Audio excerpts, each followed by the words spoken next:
Hello दोस्तों, welcome to smartest learning platform. तो आज की इस वीडियो में हम लोग अपने पिछले टॉपिक सेल को कंटिन्यू करेंगे और ये हमारे इस चैप्टर का 4th पार्ट है और शायद से ये आखिरी पार्ट भी हो। तो चलिए शुरू करते हैं।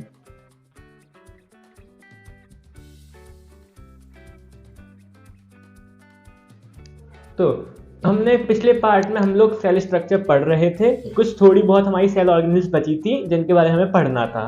तो आज की इस वीडियो में पहले हम अपनी उन सेल ऑर्गेनिल्स के बारे में ही पहले पढ़ेंगे। उसके बाद हम लोग रफली देखेंगे कि प्लांट और एनिमल सेल में क्या डिफरेंसेस हैं। ओके, और एट लास्ट हम लोग सेल डिवीजन की हल्की सी मतलब एक तरह से उसका एक ब्रीफ रिव्यू करेंगे। एक बार इसको थोड़ा लाइटली मोड में एक बार पढ़ने की कोशिश करेंगे। ओके, तो चलिए शुरू करते हैं हमारे सेल स्ट्रक्चर से।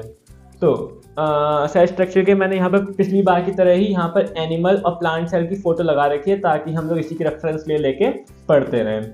ओके, तो चलिए सबसे पहली जो हमारी सेल ऑर्गेनिल अब आती है वो है प्लास्टिड। ओके, तो जब हम प्लास्टिड की बात करते हैं तो सबसे पहली चीज़ जो आती है इंपॉर्टेंट अबाउट प्लास्टिड वो ये है कि केवल प्लांट सेल्स में ही प्रेजेंट होती है। ओके, प्लांट सेल्स में ही आपको प्लास्टिड मिलती है। ओके, मतलब ये वाली सेल ऑर्गेनिल आपकी एनिमल सेल्स में नहीं होती है। किसमें मिलेगी आपको? केवल प्लांट सेल्स में ही। ओके, जो दूसरी चीज़ आती है आपकी कि अगर आप प्लास्टिड के स्ट्रक्चर पे जाओ तो आपको ये भी हमारे जैसे हमने पढ़ा था ना, न्यूक्लियस और mitochondria double membrane cell organelles होती हैं। इसी तरीके से आपकी जो प्लास्टिड्स होती हैं वो भी आपकी डबल मेम्ब्रेन होती हैं। आपकी डबल मेम्ब्रेन, इसका डबल मेम्ब्रेन इसका स्ट्रक्चर होता है। और अगर हम बात करें इनके शेप की तो वो आपको जनरली कैसी मिलेंगी? आपको स्फेरिकल या आपकी मतलब स्फेरिकल हो गई, सर्कुलर या राउंड शेप है, कप शेप आपको ऐसा कह सकते हैं हम लोग। ठीक है, बेसिकली देखा तो स्फेरिकल से मिलती जुलती आपके यहाँ पर लिख दो, आप चाहो तो लिखना तो सर्कुलर लिख सकते हो। ओके, इस टाइप से मतलब आपकी बेसिकली जो यहाँ पर बताया गया कि थोड़ी सर्कल टाइप की होती है आपकी, सर्कुलर शेप की, स्फेरिकल शेप की। कौन? प्लास्टिड। ठीक है, तो प्लास्टिड की जब हमने बात की सबसे पहली चीज क्या पता चली कि वो केवल प्रेजेंट होती है हमारे किस में? हमारे प्लांट सेल्स में। उसके बाद डबल मेम्ब्रेन होती हैं और स्फेरिकल और सर्कुलर उनका शेप होता है। एक और जो इंपॉर्टेंट चीज आती है वो है कि हमारी जो प्लास्टिड्स होती हैं वो होती है 3 टाइप की। जो आपकी प्लास्टिड्स होती हैं वो आपकी होती है 3 टाइप की। सबसे पहली जो आपकी प्लास्टिड है जिसको हमें पढ़ना है वो है आपकी क्लोरोप्लास्ट। ओके, और उसका फिगर देखो मैंने यहाँ पे बना भी ड्रॉ मतलब यहाँ पे ला भी रखा है, यहाँ पर है उसकी आपकी पिक। ओके, उसके बाद आपकी जो सेकंड प्लास्टिड होती है वो होती है आपकी क्रोमोप्लास्ट। और एट लास्ट जो आपकी थर्ड और लास्ट फाइनल प्लास्टिड है वो है आपकी ल्यूकोप्लास्ट। इनमें से किसी का भी स्ट्रक्चर हमारे सिलेबस में अभी नहीं है, हमको केवल इनके फंक्शंस याद रखने हैं। ओके, जैसे यहाँ पे मैंने क्लोरोप्लास्ट का फिगर भली बना रखी है लेकिन इसके हमें स्टडी इसमें ज़्यादा नहीं करनी है। ओके, तो जैसा कि आप यहाँ पे देख पा रहे होगे, एक सेकेंड, हाँ, जैसे यहाँ पे आपको दिख रहा होगा कि देखिए ये इसकी पहली लेयर हो गई ये वाली, और देखिए अंदर की तरफ से एक दूसरी लेयर। मतलब यहाँ पे केवल फिगर से ये बताना चाहता हूँ इसका double layer, double membrane structure जब हमने पढ़ा था ना अभी। यहाँ पर देखिए ये वाला पार्ट, ये यहाँ पर आपको फिगर में दिख रहा होगा, डबल मेम्ब्रेन है इसकी, एक तो ये बाहर वाली और एक ये अंदर वाली। तो फोटो से हमें केवल ये चीज़ क्लियर हो रही है कि एक स्फेरिकल शेप की कोई सेल ऑर्गेनिल है। जैसे मैंने यहाँ पे लिखा भी था कि प्लास्टिड हमारी कैसी शेप की होती है? स्फेरिकल शेप की होती है। दूसरी चीज वो हमारी डबल मेम्ब्रेन होती है। तो वो दोनों ही चीज इस हमारी फोटो से क्लियर हो रहा है। उसके बाद हम लोग बात करते हैं कि क्या होता है हमारे क्लोरोप्लास्ट, क्लोरोप्लास्ट का फंक्शन क्या होता है। तो इसका तो शायद से आपको पता होगा कि क्लोरोप्लास्ट में हमारा एक ग्रीन पिगमेंट जिसको हम क्या कहते हैं? क्लोरोफिल। ओके, क्लोरोप्लास्ट में ग्रीन पिगमेंट क्लोरोफिल प्रेजेंट होता है जो कि फोटोसिंथेसिस के लिए काफी इंपॉर्टेंट होता है, और यही वो पिगमेंट है जिसकी वजह से हमारा जो प्लांट है वो हमको ग्रीन कलर का दिखता है। ओके, तो क्लोरोप्लास्ट का फंक्शन कैसे लिख के आएंगे? It contain the green pigment known as chlorophyll which is essential for photosynthesis. चाहो तो मैं यहाँ पे लिख भी दे रहा कि अगर आपसे कोई बोले कि what is the function of chloroplast तो आप क्या लिख के आओगे कि इट कंटेन, कौन? Chloroplast contains the green pigment chlorophyll which is required for the process of photosynthesis. अब फोटोसिंथेसिस तो आप लोगों को पता ही है क्या होता है कि जब हमारा कोई भी green plant sunlight, carbon dioxide और वाटर के प्रेजेंस में फूड बनाता है, या स्टार्च जिसको हम कहते हैं उसको प्रोड्यूस करता है, ग्लूकोज को, तो उसको हम क्या कहते हैं, उस प्रोसेस को फोटोसिंथेसिस। ये उसकी इक्वेशन होती थी 6CO2 प्लस 6H2O, आप यहाँ पे 6CO2 प्लस 6H2O मिलके बना देता था क्या, C6H12O6 and releasing 6O2। Okay, ये हमारी बेसिक इक्वेशन पढ़ते आ रहे थे अभी तक। ओके, तो ये हमारी फोटोसिंथेसिस की इक्वेशन होती है पूरी, कि इसमें क्या पता चलता है, यहाँ पर एरो के ऊपर सनलाइट भी लिख देते थे क्योंकि उसके प्रेजेंस में होती है पूरी इक्वेशन, है ना। और यहाँ पर क्लोरोफिल, तो ये वही क्लोरोफिल है जो हमें कहाँ मिलेगा, क्लोरोप्लास्ट के अंदर। उसका जो हमारी अगली प्लास्ट आती है वो आती है क्रोमोप्लास्ट। ओके, तो क्रोमोप्लास्ट का क्या काम होता है कि ये कलर प्रोवाइड करती है किसको, जैसे हमें पता है कि प्लांट हमें केवल ग्रीन कलर के तो दिखते नहीं है, प्लांट्स में आपके वेरियस टाइप के फ्लावर्स भी आते हैं जिनके अलग अलग कलर्स होते हैं। जैसे मान लो कोई आपका फ्लावर है रेड कलर का, ठीक है, कोई फ्लावर आपका मान लो पर्पल कलर का है, तो उसको कलर प्रोवाइड करने का मतलब ये आपको कलर प्रोवाइड करेगी किने, गिव्स कलर टू, एक second, to fruits and flowers. मतलब क्रोमोप्लास्ट का क्या काम है कि जैसे हमें जो फ्रूट्स में जो कलर देखने को मिलते हैं ना, फ्रूट्स और फ्लावर, उनमें कलर कौन डालेगा, आपका क्रोमोप्लास्ट। ओके, एट लास्ट जो हमारी फाइनल प्लास्टिड है वो है हमारी ल्यूकोप्लास्ट। तो ल्यूकोप्लास्ट हमारी सबसे पहली चीज क्या है, कलर लेस होती है। ओके, ये किसी भी चीज का कलर, जैसे हमें पता है क्लोरोप्लास्ट हमें ग्रीन कलर के दिखेंगे क्योंकि इनमें ग्रीन पिगमेंट क्लोरोफिल है। क्रोमोप्लास्ट भी हमको कलरफुल दिखेंगे, क्यों, क्योंकि वो अलग अलग कलर प्रोवाइड कर ही रहे, तो उनमें पहले खुद कलर होंगे तभी तो कलर प्रोवाइड कर पाएंगे। तो इसी तरीके से ल्यूकोप्लास्ट कलर लेस होते हैं, ये काफी इंपॉर्टेंट है, एकमात्र ऐसी प्लास्टिड है जो कलर लेस है। तो इसका रोल फिर हमें समझ में आया कि हमारा कलर वगैरह तो कुछ प्रोवाइड करेगी नहीं, तो फिर ये किस लिए है, तो बेसिकली देखा जाए तो ल्यूकोप्लास्ट का काम होता है स्टोरेज रिलेटेड। ये क्या करेगी, आपके स्टार्च और फैट को स्टोर करेगी। इसको मैं ऊपर लिख दे रहा कि function of leucoplast is to store starch and आपकी मतलब फैट्स बोल लो, फैट्स ही लिख लो। ओके, तो function of leucoplast is to store starch and fats. Okay, तो यहाँ पर हम लोग कह सकते हैं कि हमारी प्लास्टिड अब खत्म हो गई है। एक बार मैं इसका ब्रीफ रिव्यू एक बार मतलब जल्दी से रिकैप और देख लेते हैं। सबसे पहली चीज प्लास्टिड्स के बारे में हमने क्या पढ़ी कि केवल हमारी प्लांट सेल्स में प्रेजेंट होती है। दूसरी चीज हमने इसके स्ट्रक्चर में क्या पढ़ा कि हमारी स्फेरिकल और सर्कुलर होती है विद डबल मेम्ब्रेन। ठीक है, मतलब इनमें आपकी ये दो मेम्ब्रेन से सराउंडेड होती है, जैसे आप फिगर में भी देख पा रहे होगे। उसका हमने पढ़ा कि प्लास्टिड तीन टाइप की होती है, chloroplast, chromoplast and leucoplast. Chloroplast का काम होता है मतलब क्लोरोप्लास्ट के अंदर हमें क्लोरोफिल मिलता है जो कि हमारे फोटोसिंथेसिस के लिए रिक्वायर्ड होता है। क्रोमोप्लास्ट हमारे फ्लावर्स और फ्रूट्स को कलर प्रोवाइड करते हैं, वहीं ल्यूकोप्लास्ट के कलर लेस होते हैं और ये स्टोर करते हैं स्टार्च और ऑयल ड्रॉप्स या फैट्स को। ओके, तो इसके बाद हम अपनी अगली सेल ऑर्गेनील सेंट्रोसोम्स पर बढ़ते हैं। तो सबसे पहली चीज, जिस तरीके से हमारी प्लास्टिड केवल प्लांट सेल्स में मिल रही थी, उसी तरीके से जो आपका सेंट्रोसोम है, ठीक है, सेंट्रोसोम, एक सेकेंड, सेंट्रोसोम्स ये आपको किस में मिलते हैं, केवल एनिमल सेल्स में। तो centrosomes are present only in animal cells. Okay, मतलब जैसे प्लास्टिड हमारी किस में मिल रही थी, एनिमल सेल्स, प्लांट सेल्स में, इसी तरीके से सेंट्रोसोम्स हमारे किस में मिलते हैं, केवल एनिमल सेल्स में। उसका मैंने यहाँ पे इनकी फिगर दे रखी है जो कि काफी कॉम्प्लिकेटेड सी लग रही है, तो आपको उसमें ध्यान भी नहीं देना है ज्यादा। ठीक है, यहाँ पे मैंने बस आपको अभी थोड़ा सा गाइड करूंगा मैं सेंट्रोसोम के बारे में पढ़ाते पढ़ाते इस फोटो से, तो उसके लिए है।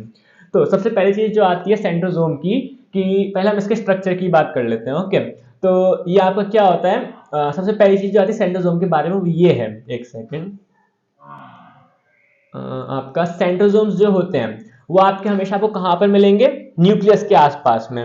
ओके, ये आपके प्रेजेंट रहते हैं कहां पर, प्रेजेंट नियर दी न्यूक्लियस। ये आपको हमेशा न्यूक्लियस के आसपास में ही कहीं सिचुएटेड मिलेंगे। उसके बाद आपके क्या कहते हैं, इसमें आपके एक सेंट्रोजोम में दो ग्रेन्यूल लाइक सेंट्रोजोम्स आपको देखने को मिलते हैं। तो कंसिस्ट ऑफ, एक सेकेंड, हाँ, it consist of two granule like centrioles. Okay, अब मैं आपको, हाँ, अब जैसे ये है हमारा, ठीक है, ये, एक सेकंड कलर चेंज कर लूँ वरना दिखेगा नहीं। तो जैसे मान लीजिए दूसरी फिगर में देखिए आपको एक सेंट्रोजोम दिख रहा है। ओके, तो इस सेंट्रोजोम में हमको दिख रहा है कि ये जो सर्किल सी हमें एक शेप है, ये तो हमारा सेंट्रोजोम है, और इसके अंदर हमें दो छोटे छोटे ग्रैन्यूल्स या कैप्सूल्स दिख रहे हैं। ओके, तो एक सेंट्रोजोम में हमको दो छोटे छोटे ग्रैन्यूल्स देखने को मिलते हैं, और उन ग्रैन्यूल्स को हम क्या कहते हैं, सेंट्रियोल्स। ओके, तो यही कह रहा है वो कि जो आपका सेंट्रोजोम्स होते हैं, सबसे पहली चीज एनिमल सेल्स में पाए जाते हैं, और दूसरी चीज कि एक सेंट्रोजोम में आपको दो छोटे छोटे ग्रैन्युलाइट स्ट्रक्चर देखने को मिलते हैं, जिन्हें हम क्या कहते हैं, सेंट्रियोल्स। उसके बाद अगर आप इनकी उस पे जाओ, स्ट्रक्चर पे जाओ, तो ये आपको जो आपके क्या कहते हैं, सेंट्रियोल्स हैं, ये हॉलो सिलेंडर शेप के होते हैं। देखो सिलेंडर इन शेप और अंदर से हॉलो है, खोखले हैं। ओके, तो ये बात हो गई इनके स्ट्रक्चर की। अब बात आती है इनके फंक्शन की, इनके फंक्शन क्या है। तो इनका सबसे मेन फंक्शन है वो आता है इनका सेल डिवीजन के वक्त। इनके बारे में हम ब्रीफ में, मतलब अभी मैं यहाँ भी बता दे रहा हूँ, लेकिन इनका जो मेन काम होता है सेल डिवीजन से रिलेटेड। ओके, तो चलिए एक बार देखते हैं उसको क्या होता है। तो सेल डिवीजन में क्या होता है कि सबसे पहले जो आपका सेल डिवीजन होता है उसमें क्या है कि आपको जो सेंट्रोजोम है उसके जो दो सेंट्रियोल्स है ना, ये आपके एक दूसरे से अलग हो जाएंगे, स्प्लिट होके। जैसे मैं यहाँ पे बना के दिखाता हूँ। जैसे मान लीजिए आपका ये पहले कोई आपका सेंट्रोजोम था, उसमें ये दो हमारे दो सेंट्रियोल्स थे, ठीक है, सेंट्रियोल्स। ओके, अब जब सेल डिवीजन होएगा तो ये दोनों ही सेंट्रियोल्स दो पार्ट में डिवाइड हो जाएंगे, और इनमें से कुछ ऐसी मतलब रेस सी निकलती है, इनको हम एस्टर रेस कहते हैं, वो सब भी हमारे सिलेबस में नहीं है। ओके, और फिर ये दोनों क्या करते हैं, जैसे मान लीजिए हमारा सेल था, यहाँ पे हमारे सेंट्रोजोम थे, ये सेंट्रोजोम दो पार्ट में डिवाइड हो गया, ये दोनों के दोनों सेंट्रियोल्स अपोजिट पोल्स पे चले जाते हैं। ओके, जब ये एक दूसरे से अलग होते हैं, तो जैसे मान लीजिए आप एक कार्डबोर्ड लें, ठीक है, आप उस कार्डबोर्ड पे फेविकॉल लगा दें, और फेविकॉल के बाद आप उस पर अपना हाथ रख के जब आप अपना हाथ ऊपर से हटाते हो, जैसे मान लीजिए आपका हाथ है, तो हमको दिखता है कि फेविकॉल और हाथ के बीच में कैसे छोटे छोटे से फाइबर्स टाइप स्ट्रक्चर बन रहा है ना, जिसकी वजह से हमारा जो हाथ था वो कार्डबोर्ड से चिपका हुआ था। इसी तरीके से जब हमारे ये दोनों अलग होते हैं सेंट्रियोल्स आपस में एक दूसरे से, तो इन दोनों के बीच में से भी एक बहुत ही सारे फाइबर्स, मतलब बहुत ही एक मतलब थ्रेड लाइक स्ट्रक्चर हमको देखने को मिलता है, पतले पतले से, वो हमारे ऐसे निकलते हैं दोनों में से जब भी अपोजिट पोल्स पे जाते हैं, और इन्हीं थ्रेड लाइक स्ट्रक्चर को हम क्या नाम दे देते हैं, स्पिंडल फाइबर का। ठीक है, इस सब के बारे में हम अभी डीप में पढ़ेंगे कब, जब हम लोग उस पर आएंगे सेल डिवीजन पे, इसको हमें सबसे लास्ट में पढ़ना है। फिर मैं यहाँ पे आपको हल्का फुल्का सा इंट्रो दे दे रहा हूँ। ओके, फिर क्या होगा, इन स्पिंडल फाइबर पे आपके न्यूक्लियस के जितने भी क्रोमोसोम्स थे वो आके अटैच हो जाएंगे, और फिर स्पिंडल फाइबर आपके श्रिंक होंगे, और आपके जो क्रोमोसोम्स होंगे वो देखिए इस तरीके से अपोजिट पोल्स पे मूव करने लगेंगे। फिर यहाँ से फरो फॉर्मेशन होगी इस टाइप से, मान लीजिए आपका सेल है अभी कुछ इस टाइप का दिखने लगेगा, ये फरो आपकी और डीप होती जाएगी, और जैसे ही एक दूसरे को टच करेंगे वैसे हमारा सेल दो सेल में कन्वर्ट हो जाएगा इस टाइप से। तो देखा जाए तो सेल डिवीजन में सबसे इंपॉर्टेंट रोल आफ्टर न्यूक्लियस कौन प्ले करता है, हमारा सेंट्रोजोम ही प्ले करता है। ओके, तो सबसे मेन काम तो इसका क्या हो गया, ये हमारा किसके लिए रिस्पॉन्सिबल है, सेल डिवीजन के लिए। जो दूसरा फंक्शन इसमें लिख सकते हैं वो भी कहीं ना कहीं सेल डिवीजन से रिलेटेड है, क्या है कि ये रिक्वायर होता है किसके लिए, फॉर्मेशन ऑफ स्पिंडल फाइबर। अब स्पिंडल फाइबर क्या होता है इसके बारे में हम लोग डिटेल में चाहे तो अभी आगे सेल डिवीजन में पढ़ लेंगे। ओके, सेंट्रोजोम को यहीं पे रखते हैं अभी हम लोग। इसके बाद जो हमारा अगला टॉपिक आता है वो आता है वैक्यूल्स का। ओके, तो वैक्यूल का बहुत ही आसान सा डायग्राम यहाँ पे दिख रहा है, और इसी में यही दो चीजें मेन है। सबसे पहली चीज जो आती है वैक्यूल्स के बारे में वो क्या है कि इनकी आपको मेम्ब्रेन का नाम याद रखना है। ओके, कि जैसे हम लोगों ने पढ़ा है ना, सेल की जो सबसे आउटर वाली मेम्ब्रेन होती है उसको हम क्या कहते हैं, प्लाज्मा मेम्ब्रेन, है ना, या सेल मेम्ब्रेन कहते हैं। इसी तरीके से जो आपकी वैक्यूल है उसकी जो आपकी आउटर मोस्ट मेम्ब्रेन है उसको क्या कहते हैं हम लोग, टोनोप्लास्ट। ये क्वेश्चन बन जाता है कि the membrane of a vacuole is known as tonoplast, तो इसको हम लोगों को ध्यान में रखना है। ठीक है, तो अब हम लोग इसके स्ट्रक्चर की बात करते हैं। सबसे पहली चीज क्या है कि वैक्यूल्स हमारे क्या हैं, ये हमारे फ्लूइड फिल्ड सैक्स हैं, फ्लूइड फिल्ड सैक्स। ओके, तो क्या है, हमारे जो वैक्यूल्स हैं उनमें एक फ्लूइड प्रेजेंट रहता है जिसको हम सेल सेप भी बोलते हैं, उसके बारे में हम लोग पढ़ेंगे, उसके कंटेंट के बारे में हम लोग समझेंगे। ओके, मतलब एक तरह से आप ऐसे समझ लो कि ये हॉलो स्ट्रक्चर्स थे हमारे, जिनके अंदर हमने सेल सेप भर रखा है, जिससे कंटेंट के बारे में हम लोग पढ़ेंगे।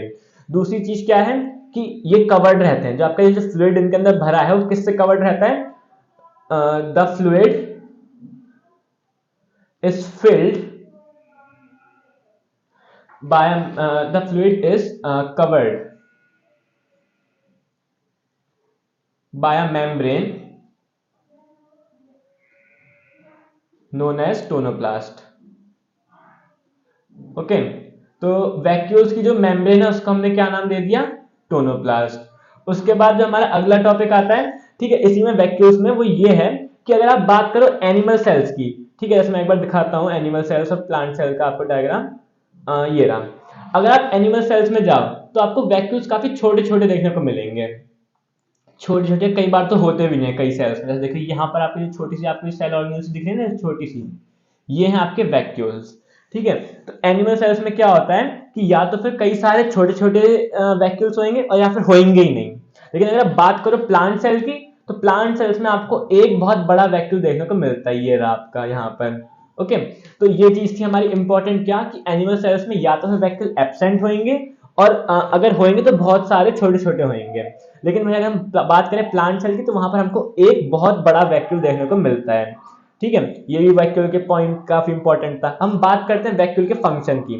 तो जब हम बात करते हैं वैक्यूल के फंक्शन, जो सबसे पहला फंक्शन आता है वो क्या है कि ये भी हमारा एक स्टोर हाउस का काम करता है। ये आपको क्या क्या स्टोर करेगा, इट स्टोर्स आपका essential and non essential substance. जैसे आपके ये स्टोर करेगा आपके न्यूट्रिएंट्स, और जितना भी वेस्ट प्रोडक्ट सेल के अंदर है वो भी यही स्टोर करता है। ओके, तो देखा जाए तो वैक्यूल्स भी हमारा किसका काम कर रहे हैं, as a store house of the cell. Okay, उसके बाद अब हमने पढ़ा है कि वैक्यूल जो है वो प्लांट सेल में एक बहुत ही बड़ी वॉल्यूम ऑक्यूपाई करते हैं। ठीक है, यहाँ पर तो फिर भी कम लग रहा होगा, लेकिन अगर आप गूगल पर सर्च करिए, अपनी किताब में भी देखोगे, तो वहां पर आपको प्लांट सेल के अंदर एक बहुत बड़ा पोर्शन कौन घेरे रहता है, वैक्यूल। तो अब जब वैक्यूल प्लांट सेल को घेरे हुए हैं, तो क्या करता है वो वैक्यूल, एक बार मैं आपको एक डायग्राम बना के दिखाता हूँ। सपोज करिए ये हमारा कोई प्लांट सेल है, इस टाइप से हमारा कोई प्लांट सेल है। अब क्या होगा, मान लीजिए ये इसके अंदर वैक्यूल भरा हुआ है, वैक्यूल है, ठीक है। अब ये इस वैक्यूल के अंदर एक सेल सेप भरा है हमारा।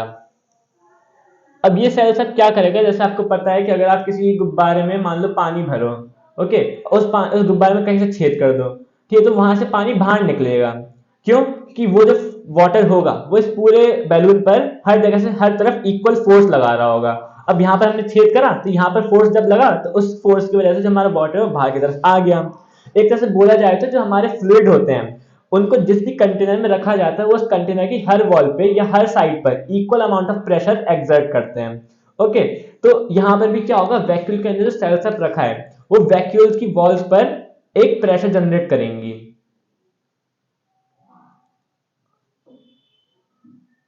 ओके, जिसको हम टोनोप्लास्ट भी कहते हैं। मतलब देखा जाए तो हमारा सेल सेप जो है वो टोनोप्लास्ट पे एक प्रेशर एक्सर्ट करता है, और उसी प्रेशर को जो हमारा टोनोप्लास्ट है वो किसको ट्रांसफर कर देता है, हमारी सेल मेम्ब्रेन को, या बोला जाए तो सेल वॉल को। तो उससे क्या होगा, जो हमारा प्लांट रहेगा वो टर्जिड रहेगा। एक तरह से देखा जाए तो टर्जिड को आप कंपेयर कर सकते हो रिजिड कंडीशन से, कि जो आपका सेल है वो बिल्कुल जैसे समझ लो टाइट सा हो गया बिल्कुल, अगर और प्रेशर बढ़ा अंदर से सेल बिल्कुल बर्स्ट कर जाएगा, फट जाएगा, है ना। तो जो हमारा क्या कहते हैं आपका वैक्यूल है वो किसके लिए रिस्पॉन्सिबल है, आपके it provide turgidity to the cell. जैसे आप एक तरह से समझ लो कि ये आपका टर्जिडिटी अगर समझ में ना आ रहा तो आप एक तरह से समझ लो कि ये हमारा मैकेनिकल सपोर्ट प्रोवाइड करेगा। जैसे अगर मान लीजिए ये हमारा कोई टॉल ट्री है बहुत बड़ा, ठीक है, एक ट्री है हमारा जो काफी लंबा है, ठीक है। अब अगर वैसे तो हमें पता है कि प्लांट्स की जो सेल वॉल होती हैं वो भी काफी इंपॉर्टेंट रोल प्ले करती हैं प्लांट को रिजिड या स्टैंड मतलब बिल्कुल खड़ा सीधा खड़ा करने में, इरेक्ट करने में, है ना। लेकिन एक और जो इंपॉर्टेंट रोल प्ले करती हैं वो क्या है, हमारा वैक्यूल। ठीक है, अगर वैक्यूल में जैसे सेल का कंटेंट ज्यादा होगा तो ज्यादा प्रेशर एग्जर्ट होगा टोनोप्लास्ट पे, और उतना ही प्रेशर हमारी सेल वॉल पर भी पड़ेगा, और resulting turgidity of the cell, जिससे जो सेल होगा हमारा कैसा हो जाएगा, टर्जिड हो जाएगा। और ये जो कंडीशन होती है टर्जिडिटी की, ये हमारा जो प्लांट की जो रिजिडनेस है, प्लांट सेल की जो रिजिडनेस है उसको और ज्यादा एनहेंस कर देती है। तो कहीं ना कहीं देखा जाता है जो हमारा ट्री होगा इसको खड़ा करने में, सीधा खड़ा करने में इनका ही बहुत इंपॉर्टेंट रोल होता है, किनका, वैक्यूल्स का। ठीक है, ये प्लांट को या प्लांट सेल को पर्टिकुलरली मैकेनिकल सपोर्ट प्रोवाइड करती हैं, ये हम लोग कह सकते हैं इन शॉर्ट। ठीक है, तो चलिए वैक्यूल्स का एक और रिवीजन देख लेते हैं। सबसे पहली चीज कि हमारे क्या किसके बने होते हैं, मतलब वैक्यूल्स क्या है हमारे, बेसिकली देखा जाए सेल सैप है, सेल का जितना भी कंटेंट है, वाटर, आयन, ये सब इसी के अंदर फिल्ड रहता है। उसके बाद ये जो पूरा फ्लूइड रीजन है इसको हम कवर करते हैं बाय वैक्यूल मेम्ब्रेन, जिसको हम कहते हैं टोनोप्लास्ट। ओके, अब जो हमारी वैक्यूल है उसके अगर हम फंक्शंस की बात करें तो ये हमारे न्यूट्रिएंट्स और वेस्ट प्रोडक्ट को अपने अंदर स्टोर करके रखता है। उसके बाद ड्यू टू द हमारा क्या कहते हैं, टर्गर प्रेशर, ये जो हमारा वैक्यूल है ये हमारे सेल को क्या प्रोवाइड करता है, टर्जिडिटी। ओके, तो ये चीज, इसी के साथ हम लोगों की जितनी भी सेल ऑर्गेनिजम्स थी हमारे सेल चैप्टर में वो तो खत्म हो गई हैं। अब हम लोग बात कर सकते हैं किसकी, differences between plant and animal cell. ये आपका 4-5 मार्क्स से अच्छा क्वेश्चन बन जाता है एग्जाम के पॉइंट ऑफ व्यू से, तो उसके बारे में हम लोगों को पढ़ना है। ठीक है, तो सबसे पहली चीज हम बात करते हैं एनिमल सेल की। तो एनिमल सेल्स में हम लोगों को पता है कि हम मतलब इनको हम जिस बेसिस पे क्या करते हैं, डिफरेंशिएट करते हैं, वो हम किस बेसिस पे करते हैं कि किसमें कौन सी सेल ऑर्गेनिज्म प्रेजेंट होती है और किसमें कौन सी नहीं होती है। फॉर एग्जांपल अगर हम बात करें सेल वॉल की, एक सेकंड, एक काम करें, उसको मैं ऐसे समझा दे रहा हूँ, एक सेकंड। हाँ, तो हम लोग यहाँ पे बात करते हैं किसकी,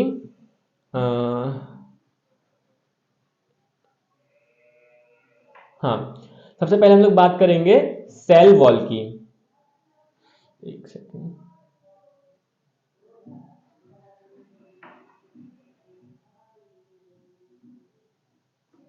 हाँ, सबसे पहले हम लोग बात करते हैं सेल वॉल की। तो सेल वॉल है वो हमें पता है प्लांट सेल्स में तो प्रेजेंट होती है पर एनिमल सेल में प्रेजेंट नहीं होती है। तो ये हमारा एक पॉइंट बन जाता है डिफरेंशिएट करने का, किसको, प्लांट सेल और एनिमल सेल का। पर एक डिफरेंस तो काफी रहेगा नहीं, तो अगली ही सेल ऑर्गेनिज्म की हम बात कर लेते हैं किसकी, सेंट्रोजोम की। सेंट्रोजोम्स ये हमारे प्लांट सेल में प्रेजेंट नहीं होते हैं लेकिन एनिमल सेल्स में प्रेजेंट होते हैं। इसी तरीके से हम लोग बात करें प्लास्टिड की, तो प्लास्टिड हमारी प्लांट सेल में प्रेजेंट होती हैं और एनिमल सेल्स में प्रेजेंट नहीं होती हैं।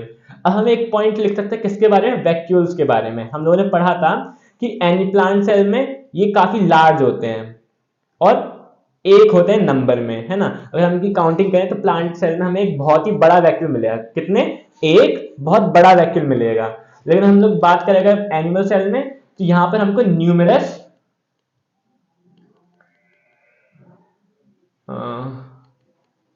एक सेकंड, न्यूमरस स्मॉल वैक्यूल देखने को मिलते हैं, है ना। तो ये भी हमारा एक पॉइंट बन जाता है डिफरेंशिएट करने का।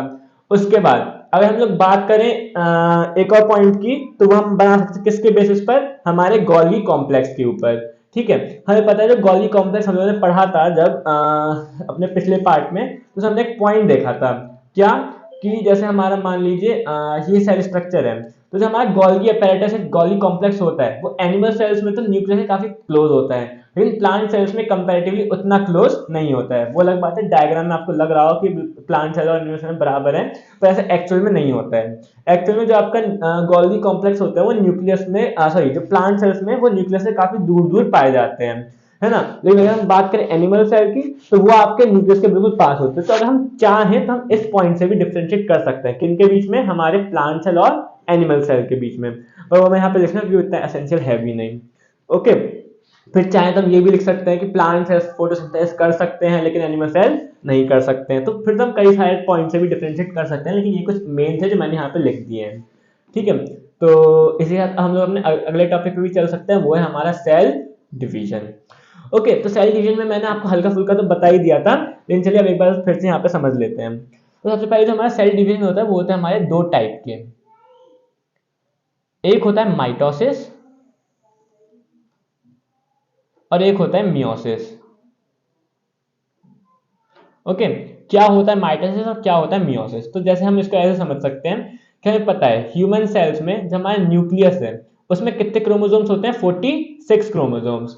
तो आफ्टर माइटोसिस जब कोई भी सेल माइटोटिकली डिवाइड होएगा तो उसमें जैसे एक सेल से हमें दो सेल्स देखने को मिलेंगे, ठीक है, और दोनों ही सेल्स में 46 क्रोमोसोम्स होंगे। लेकिन अगर हम लोग बात करें मियोसिस की, तो मियोसिस में जब कोई भी सेल मियोटिकली डिवाइड करेगा तो हमें सबसे पहली चीज तो दो सेल नहीं मिलेंगे, हमें मिलेंगे चार सेल्स, और उन चारों ही सेल में हमारे 46 नहीं बल्कि 23 क्रोमोसोम्स होंगे। अब क्योंकि उनमें क्रोमोसोम्स 46 नहीं है तो उनको सेल कहना भी गलत होगा, तो हम उनको क्या कहेंगे? गैमीट कहेंगे। हमने सुना है ना कि क्या कहते हैं, male gamete fuses with female gamete तो जायगोट बन जाता है, तो ये वही गैमीट है, मेल गैमीट और फीमेल गैमीट। तो अगर हम लोग देखें माइटोसिस में क्या हो रहा है, हमारा जो number of chromosome parent cell में था 46 वही हमें अपने डॉटर सेल्स में भी देखने को मिल रहा है। लेकिन अगर हम बात करें मियोसिस में, सबसे पहली चीज तो उसमें सेल ही नहीं मिलता है, क्या मिलता है? तो फिर गैमीट। दूसरी चीज, कितने क्रोमोसोम्स होते हैं उसमें? हमारे 23 ईच। हम लोग बात कर लेते हैं किसकी? इनकी प्रोसेस की। तो प्रोसेस वैसे आपके सिलेबस में तो नहीं है, इंपॉर्टेंट नहीं है, पर जो हल्की फुल्की थ्योरी है जिसकी आपको लगता है कि जरूरत होती वो मैं आपको पहले ही बता चुका हूँ। अब इसमें एक टॉपिक और आता है आपका डीएनए से रिलेटेड, ठीक है, स्ट्रक्चर ऑफ डीएनए। तो उसके बारे में हम लोग या तो मैं आपको उसकी अलग से वीडियो बना दूंगा, क्योंकि शायद से वो आपके बुक में शायद से पार्ट वाला कटा हुआ है ना, लेकिन फिर भी कोई बात नहीं, मैं उसकी आपको एक अलग से 5 मिनट का वो टॉपिक है उसकी वीडियो मैं आपको अलग से दे दूंगा, ठीक है। तो चलिए, तो अपने आज के सेशन को यहीं पे रखते हैं, ये हमारे इस चैप्टर का आखिरी लेक्चर था या सेशन था, ठीक है। तो चलिए, थैंक यू। अब हम लोग अपना अगले चैप्टर से कंटिन्यू करेंगे फिजिक्स का। ओके, तो चलिए, बाय।